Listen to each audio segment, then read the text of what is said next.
ஸ்ரீ கோதண்டராமர் கோவிலில் சிறப்பு வைணவ மாநாடு. திருவண்ணாமலை மாவட்டம் வந்தவாசி பஜனை கோவில் தெரு ஸ்ரீ கோதண்டராமர் திருக்கோவிலில் ஸ்ரீராம நவமி முன்னிட்டு சிறப்பு வைணவ மாநாடு நடைபெற்றது. இந்நிகழ்விற்கு காஞ்சிபுரம் மு.வே.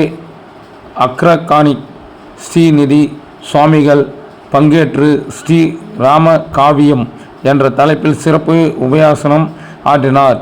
மேலும் தென் வனவணக்கம்படி பிராமணர் பிரபந்த இன்னிசை குழு தலைவர் ஆர். ஸ்ரீனிவாச ராமானுஜதாசர் குழுவினரின் பக்தி இன்னிசை நிகழ்வு நடைபெற்றது.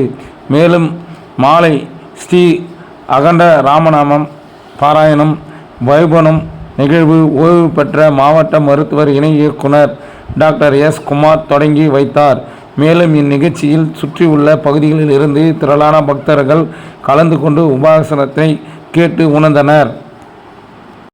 முன்னதாக மூல மூர்த்திகளுக்கு விசேஷ திருமஞ்சனம் நிறைந்தேறியது. இந்நிகழ்ச்சியை ஸ்ரீ ராமானுஜ பஜனை மந்திர கைகரியம் ட்ரஸ்ட் நிர்வாகிகள் ஏற்பாடு செய்திருந்தனர். இந்நிகழ்வில் ஏராளமான பக்தர்கள் கலந்து கொண்டு இறை அருள் பெற்றனர்.